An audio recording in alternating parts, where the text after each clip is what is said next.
Hey guys, KalelSoups808 here. Thanks for tuning in. Today we're going to be doing a very quick video review of the Robocop quarter scale statue from Pop Culture Shock Collectibles. Stay tuned.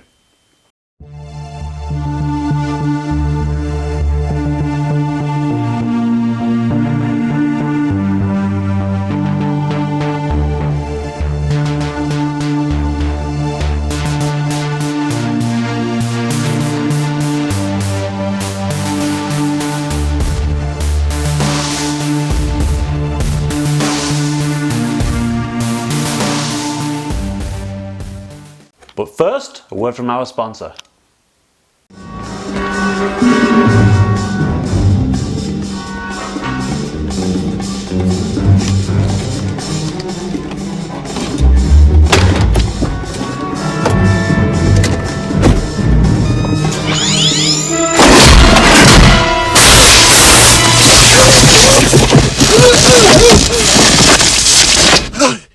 Magnavolt, the final word in auto security. No embarrassing alarm noise, no need to trouble the police.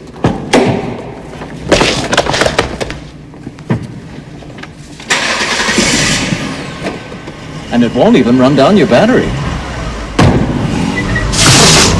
Magnavolt.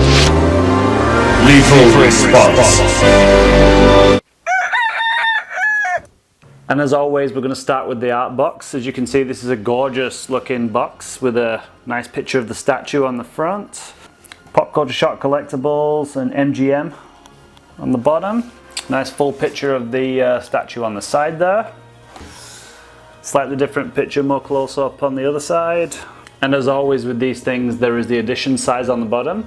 Mine was the regular edition, which was, there was 600 pieces made, and mine is 330. And as always with Pop Culture Shock Collectibles, you get these handy dandy little white Michael Jackson gloves and a little certificate of authenticity with the edition number. This is signed by Jerry Macaluso, who, it says president of Pop Culture Shock. I don't think he is anymore. I think him and the company parted ways there. But yeah, there you go. I'm going to start with the base. It's a pretty heavy base.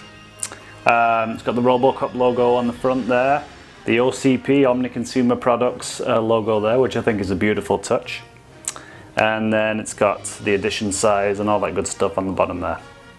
And as you can see on the base, it's all this kind of futuristic, machine-y, kind of factory looking effect here as we spin it around. And it's all done in the style of the colors of Robocop, so the silver and the blacks. And actually when you look at it closely, there's some kind of like purple and blue kind of hues. So depending on which angle you look at it or the lighting in the room, it kind of has a different look to it, which is super, super neat. Digging the raised Robocop logo on the front here. Now, as I mentioned earlier, this was the regular. There was an exclusive version of this. I forget how many there was of the exclusive version. But there was a couple of main differences. One was the base.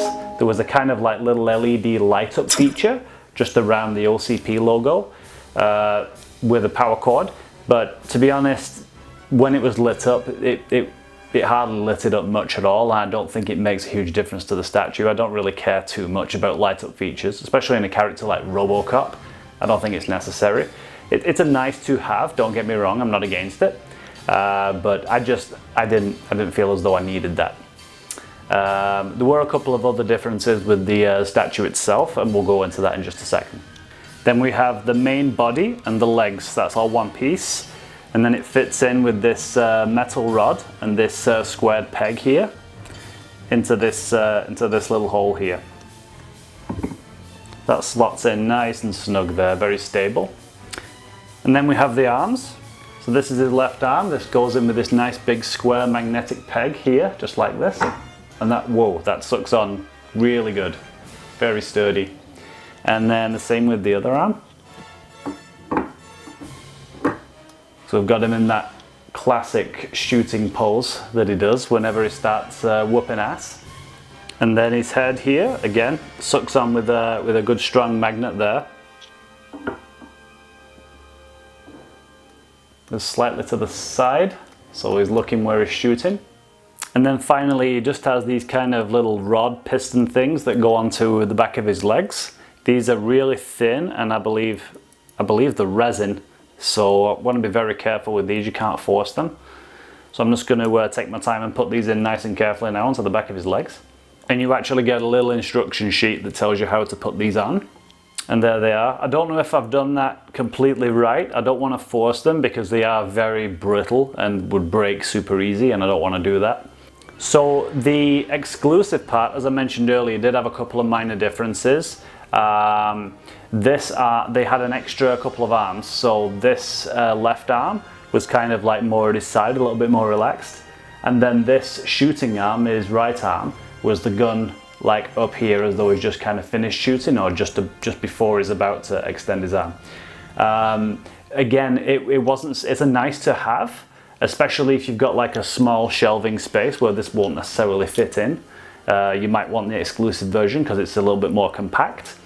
But I just love this pose. To me, it tells a story. Whenever he breaks into a warehouse and he starts shooting up the bad guys, this is how he looks. This is iconic for me.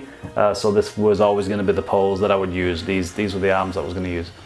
So the sculpting on this thing, as you can see, is absolutely gorgeous. It's very mechanical. It looks really screen accurate. It's got the OCP police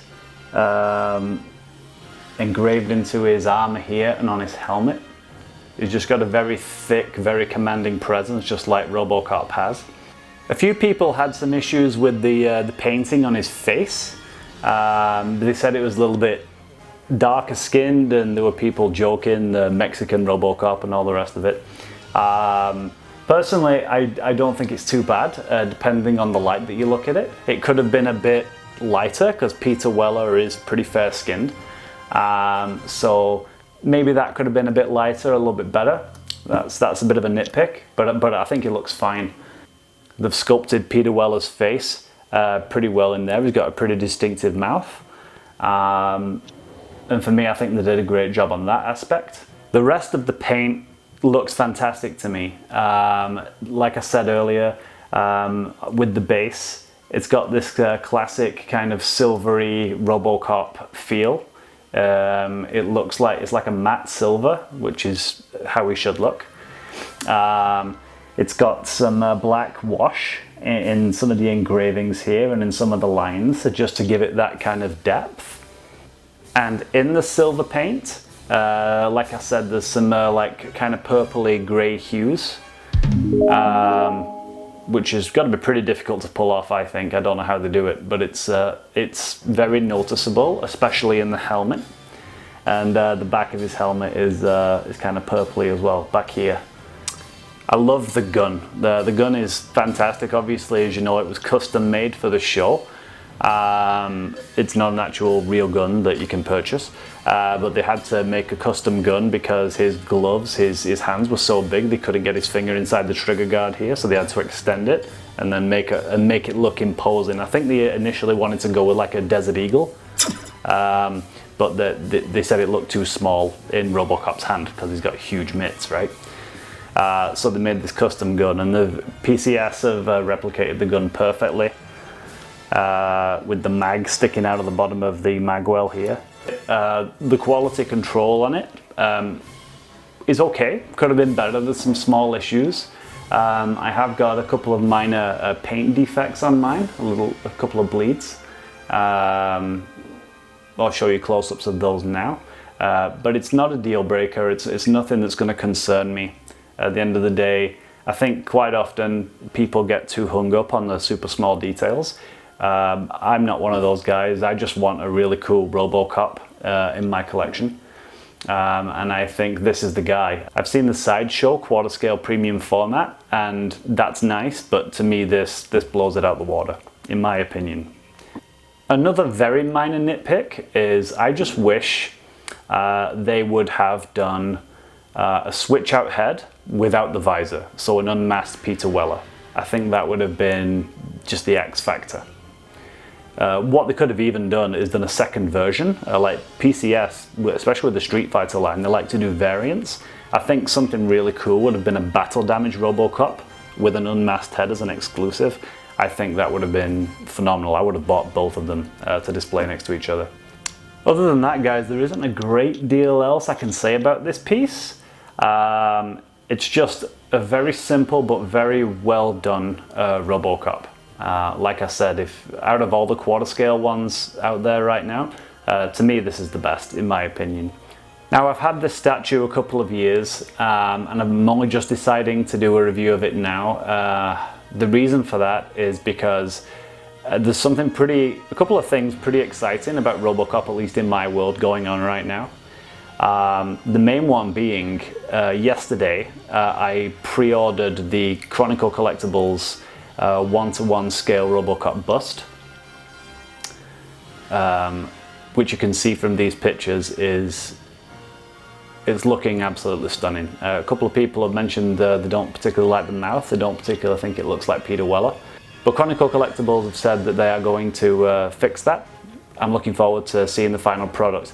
To be honest, I don't see much of an issue with it right now. I really like it. Maybe I've got low standards. I don't know, maybe I'm just easy to please, but that's what makes me happy. I don't know. So the bust was pretty expensive. It's costing me over 2,000 Canadian dollars. I'd buy that for $1. But I need a life-size Robocop bust to go alongside this guy. The bust is going to be about 30 inches tall, and it's just going to display perfectly with this, and that'll be a fantastic little display, I think.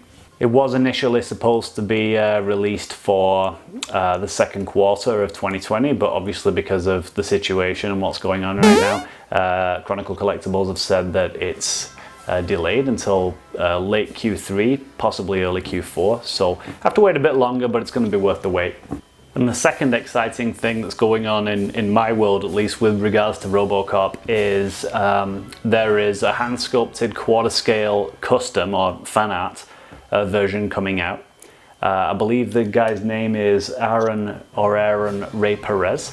I'll show you some photos of that right now. And it's looking fantastic. It looks like with that we are getting an unmasked portrait as well as the masked portrait. And it looks like he's standing on top of a broken or destroyed ED-209, which is fantastic.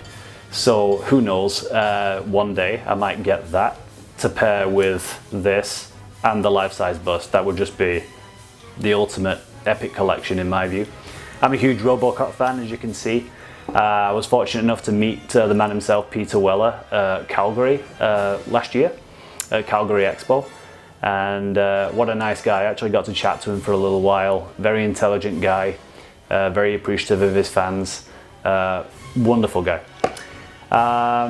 Yeah, so that about covers it, guys. If you've got any questions or comments about this piece, or any questions about the Robocop bust from Chronicle Collectibles coming out pretty soon, or the Aaron Rey Perez quarter scale, feel free to comment down below and I'll try and answer as best I can. I monitor that pretty closely, so I'll do my best to answer any questions you might have. And all comments are welcome. So as always, guys, thank you so much for watching. Very much appreciated. Don't forget to subscribe so that you never miss out on any more of these videos that I do, because I'm doing them pretty regular these days. And destroy that like button, make it turn blue. And thanks for watching. Until next time.